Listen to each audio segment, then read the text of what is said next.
It is the moment we have all been waiting for. The big reveal, America's top state for business 2022. And joining us live from a mystery location, CNBC special correspondent Scott Cohen. Lots of guesses coming in from all parts of the country and the globe.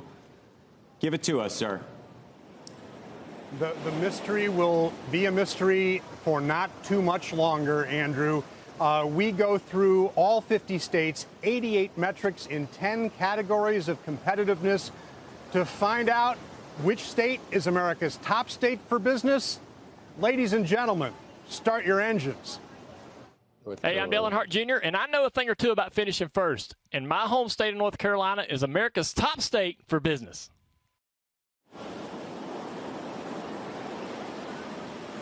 Our 50-state journey puts every state to the test. This year, the winner stands clear.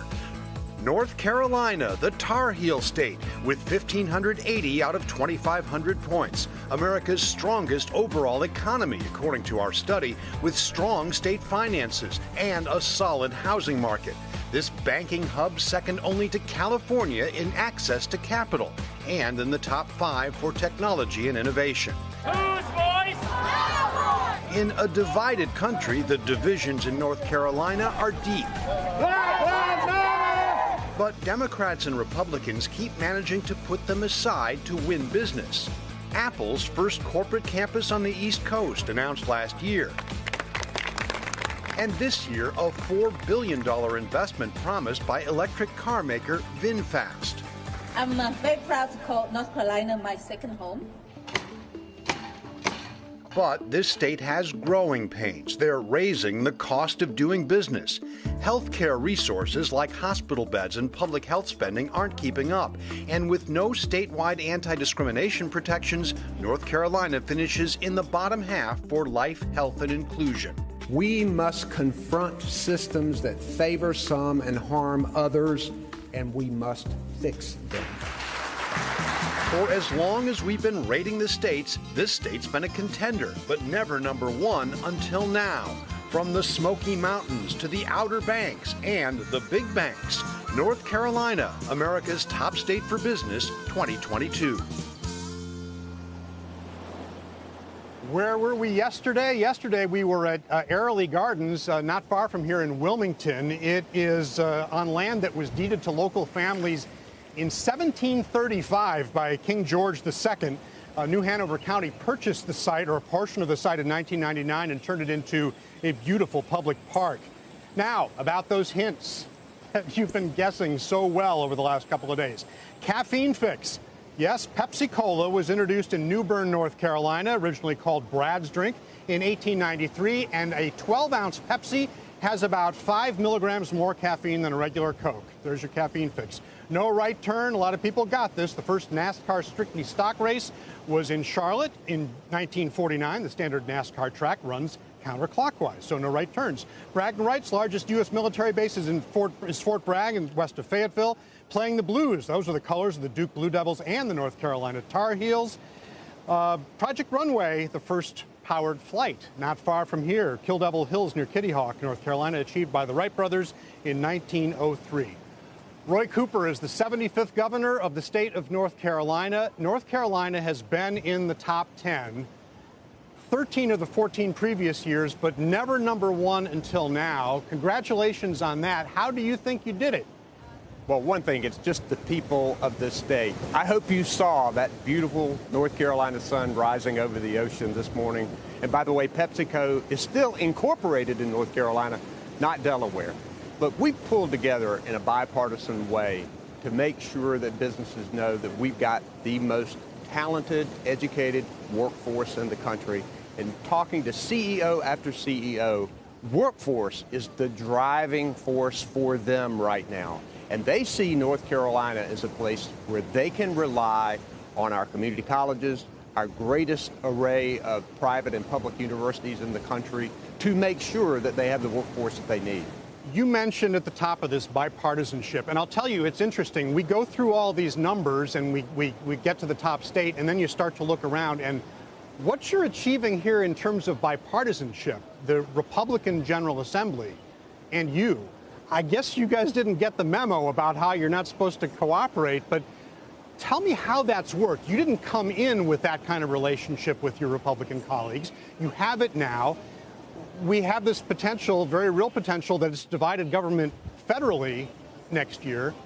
How have you done it here, and what's the lesson? Is there a lesson for the country? Well, first, we disagree about plenty, and my vetoes have been able to stop a lot of bad legislation that's come forward, particularly in the cultural wars. We've been able to keep that at bay. But I think we all agree that high-paying jobs for our people is something that we have to agree upon. And this General Assembly has trusted my administration and me to go out and negotiate deals. We don't have the greatest incentives across the country, but we have enough performance-based incentives that put us at the table where we can show our wares. They provided the funding to do that with our job development incentive grants, the help with infrastructure that businesses are looking for, the extra help with job training that they may need in a specialized way. We've worked together. I know that we've met with CEOs, and I've had both Republican and Democratic leaders of both the House and the Senate on each side of me as we make a presentation to the company that this is where you need to be. You're going to get predictability, reliability, consistency. Businesses look for that, and they also look at what happens after the deal is done. Does state government, local government continue to work with them and try to help them succeed?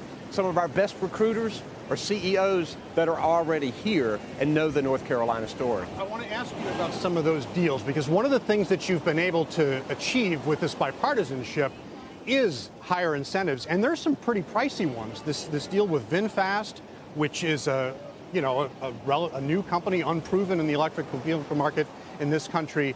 That's some healthy money, $1.2 billion. I mean, how do we know, how do the taxpayers here know that they're going to get their money's worth? First, we do a detailed analysis to predict what kind of income will come to our state, how much we will benefit.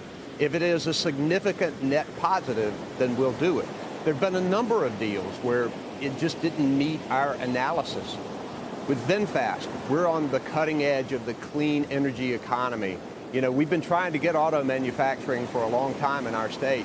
We now have it at the time where EVs are there and are coming fast, and we want to be on the cutting edge. But ours are performance-based. They have to create the jobs at the salaries they say they're going to create them in order to be able to get the tax benefit. The other funding comes in for infrastructure, roads, water and sewer, things that you need anyway. We've had mega sites that have been extraordinarily successful in attracting businesses to our state. In this last budget that I signed, there's more investment to develop more because we're running out of them, because we have so many businesses that are interested in coming to North Carolina and expanding here. I want to ask you about the weaknesses that we found, a couple of them. One is that the costs are going up. They're going up everywhere, but North Carolina's costs are going up, probably growing pains. And also this issue of inclusiveness. It's something that's you've been dealing with since you came into office. There is no statewide public accommodation law. Is that going to change? So, number one, I've appointed by far the most diverse cabinet in the history of our state. We are number one in the country for the percentage of women in our tech workforce. We have more four-year HBCUs than any state in the country, and North Carolina A&T State University graduates more black engineers than any state in the country. But you don't have the protections in state law. I've issued executive orders to make sure that we are protecting our LGBTQ plus community. I've issued an order banning any contracts with organizations that engage in conversion therapy. We have repealed the horrible House Bill 2 bathroom bill completely in North Carolina. Now we're holding them at bay on the culture wars, but I think they have come to the realization that we don't need to be doing that. Not only is it the wrong thing to do, we may disagree on whether it's the wrong thing to do, I think it is, but we know that it's good for business. For example, you know, we're on the other end. There's a business in Arkansas putting together a film, producing a film. Arkansas's abortion ban goes into place. They come to Wilmington, North Carolina, just this past week in order to finish their film production. So we're sending the right kind of signals. We do need statewide anti-discrimination. I'm pushing for that. The Republican General Assembly is one of our disagreements. They haven't gone that far yet. You mentioned abortion. It's legal here. Will it stay legal?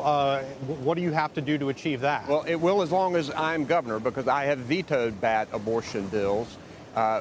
We are going to have November elections. Making sure that I have enough Democrats in the legislature to sustain my vetoes going forward will be important. I think we understand that I will protect women's reproductive rights. I will not back down. I think that's important for women across our state and country, but it's also good for business. It is the right thing to do. Businesses know that they need to have their employees protected. Governor Roy Cooper, we thank you very much for being with us. Congratulations on finally being the top state. I think we can show we have the U.S. Coast Guard cutter Seahawk offshore, along with a couple of responder boat mediums out of the Coast Guard station Wrightsville Beach. And we thank the folks at the Crystal Pier and the Oceanic Restaurant here in Wrightsville Beach, where we are live this morning. We also want to tell you that you can now see where your state ranks, all 50 states. Find out how we figure this all out and let us know what you think. Topstates.cnbc.com.